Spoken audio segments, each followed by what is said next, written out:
Yeah, he had a great run, and it's fun to watch, you know, and they moved the basketball. He was well coached. I watched him all the time. I think I watched Indiana State and Iowa. Caitlin Clark play about the same last year, so I watched a lot of basketball. But I do a lot of college scouting, and I was hoping one of the Indiana State players would be on the radar, you know, but you never know, they were so young. But what others were afraid to say, Larry Bird actually said. Without even flinching, he deemed Caitlin Clark superior than Angel Reese. Just the facts, without any sugarcoating or media spin, and you know what? He's not incorrect. Clark is approaching from half court as if it were inconsequential, carrying the entire WNBA on her back while smashing records and stacking triple-doubles. Reese, meantime, is occupied with sharing TikToks and continues to attempt to establish her presence in the discussion. Caitlin Clark and Angel Reese, right? They're going back and forth. And Jamil Hill says by the time Angel Reese is done, she's going to be the Michael Jordan of WNBA. She said about Angel Reese? She said Angel Reese, by the time she retires, can you pull up this quote? She said, by the time she retires, she will be the MJ of, go to Jamil Hill, type in Jamil Hill, yeah. She says, by the time she retires, Jamil Hill has made a bold prediction that Angel Reese will become the MJ of the WNBA by the time she retires. That's what she said. Okay. Let me continue. Steph Curry then supported Bird. Shaq supported him. Y'all need to stop being petty and give Clark her flowers, even Charles Barkley said. It's hardly even a rivalry at this time. It's a reminder of reality. Perhaps we should all stop acting like this is even close if the legends are all claiming that Caitlin is that one. Stay put. We're dissecting everything. From Bird's harsh reality to Curry's endorsement to the reasons the WNBA has suddenly turned into the Caitlin Clark show, Larry Bird didn't only express his opinion. He revealed something shocking to the world of women's basketball. When the Hall of Famer declared that Caitlin Clark was superior to Angel Reese, he did it without hesitation. Let's be honest, when Larry speaks, people pay attention. No PR gimmicks, just a renowned baller speaking the truth. Bird doesn't give out accolades until they are well-deserved.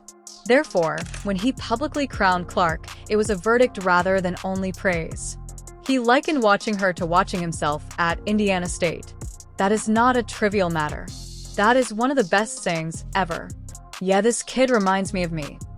You are aware of how impolite it is that Reese was not even mentioned in the discourse at this time. The Bird didn't even recognize her. This year, ESPN's hot take was overshadowed by that silence. Clark's game is self-evident. Pull-up threes with laser-sharp vision from the half court. Like clockwork, triple-doubles. Here's a question for the fans since she is altering our perception of women's basketball and Bird's perspective on it. Are we really acting as though this is a rivalry when a legend like Larry Bird says this so clearly? Once Larry Bird offered his blessing, the floodgates erupted. Like a proud elder brother, Steph Curry, the man whose shooting revolutionized basketball, supported Clark and declared her to be a must-watch on television. He commended her basketball IQ, range, and flair. There's been a lot of talk about Caitlin Clark being an amazing shooter and just someone we're watching. Have you spoken to her? Do you know her? What do you think? I've been watching from afar and understanding just how much of a power she is out there on the court. The cool part is the way that she plays and her range and the level of difficulty on her shots is obviously a very close comparison to the way that I play. I was going to say Caitlin Clark's been compared to you. Yeah, but I think it almost robs her of like the rest of her game because she's such a good floor, she has her overall, floor game. She's racking up, close to triple doubles every night, and her shooting ability is, it's her superpower, but the rest of her game is as polished as that, and so it's must-see TV. And I love what it has done for women's basketball in terms of when she shows up, the seats are filled. And it's genuine coming from Steph. That's a gunman identifying another murder. Then Shaq the Diesel arrived. He openly said that he was a hater at first and didn't trust the hype, but after seeing Clark destroy defenses from the logo, Shaq abruptly changed his mind and referred to her as a game changer. Charles Barkley, a future legend who never held back, criticized the league's pettiness and demanded that the players stop being sour and start giving Clark flowers. "Y'all being petty.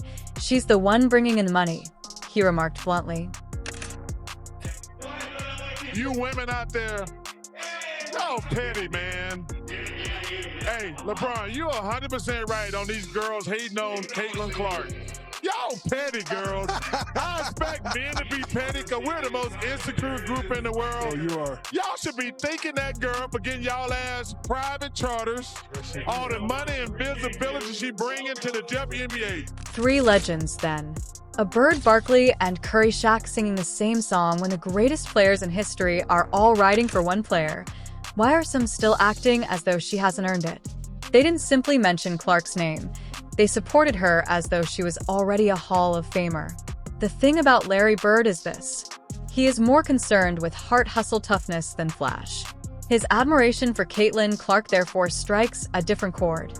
Bird discussed how the best teammates are the ones who work hard every day and keep it genuine during practice. That's a T for Clark. She's diving for loose balls, directing plays, taking responsibility, and not just draining 30-foot threes. She is the type of athlete Bird would have cherished having on the court with her. The most telling aspect is that Bird never once brought up Angel Reese. No backhanded praise, she's also good. Nothing at all that quiet, it reverberated loudly. Because why should we act as though it's a parallel if Bird doesn't see it? Clark isn't attempting to be ostentatious. She is attempting to win, and legends respect that type of drive. Because of her effort, rather than the fanfare, she is receiving these nods. For the fans, here is a true one. Do you admire athletes who speak the loudest or those who simply put their heads down and play well? Let's talk basketball instead than comparing Instagram followers. Reese versus Clark on the hardwood. It isn't even near a floor general is Caitlin Clark. She's not only a shooter, she's also a surgeon who controls tempo and sees plays 2 steps ahead. Her vision is superb. Her decision-making and range are ridiculous. NBA-caliber Angel Reese is a solid defender and rebounder. She is a role player on a losing squad, but she lacks the offensive leadership skills. Her team's relevance stems from Clark. It's not personal. It's simply the facts. Clark has a well-developed game. Reese's game still requires improvement. One appears to be a potential MVP.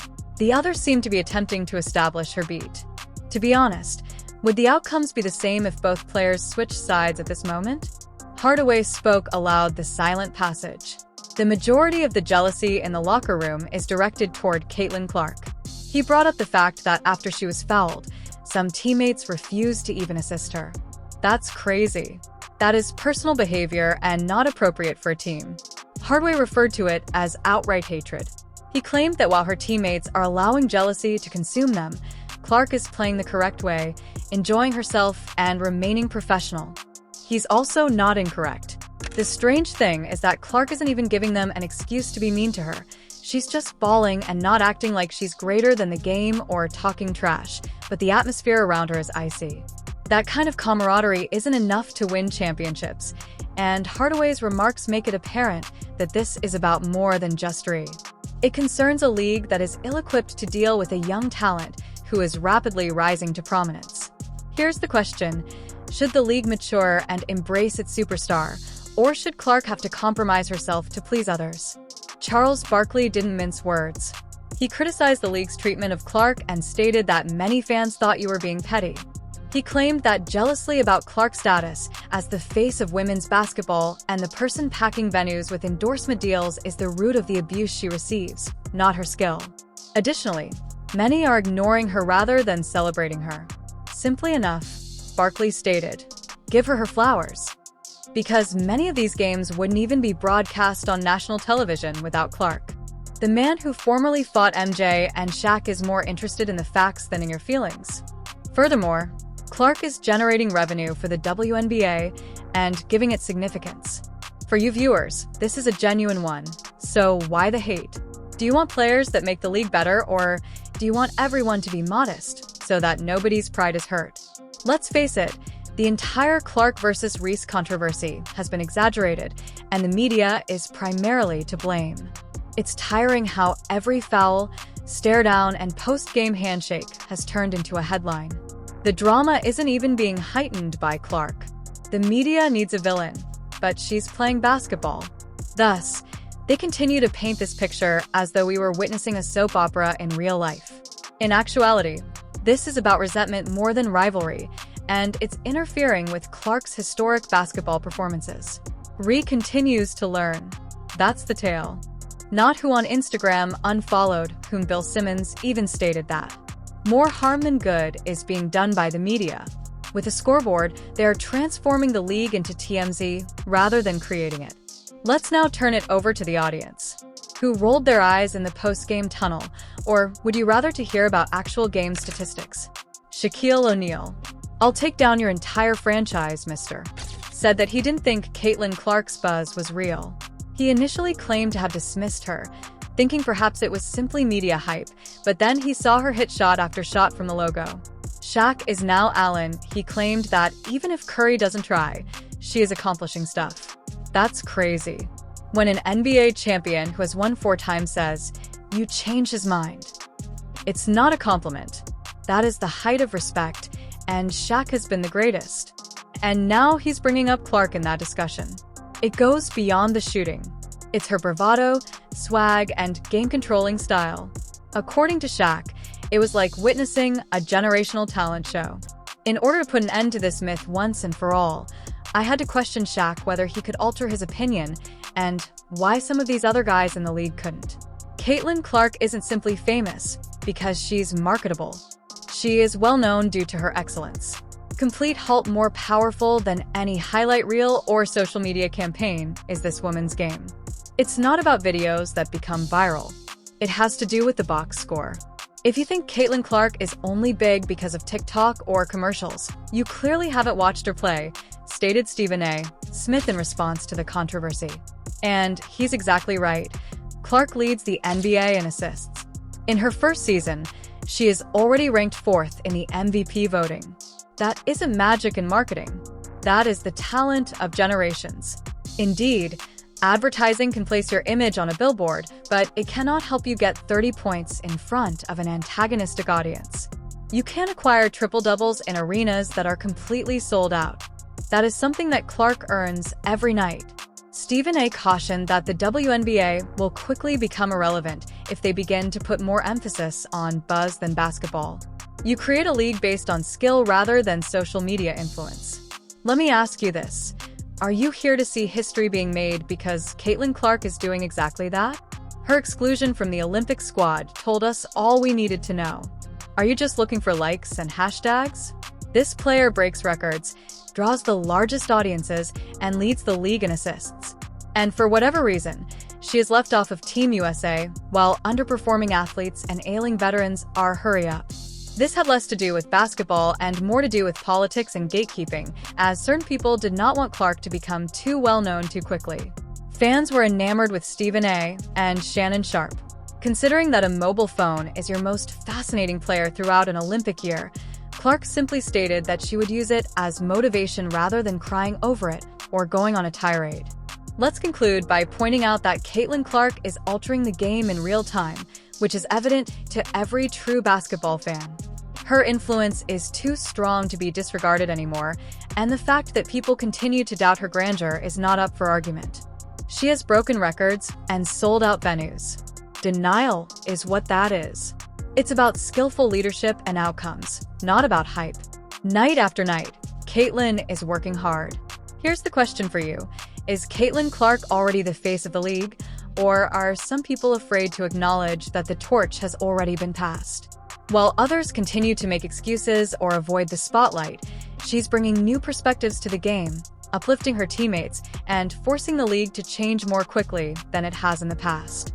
Leave your thoughts in the comments section.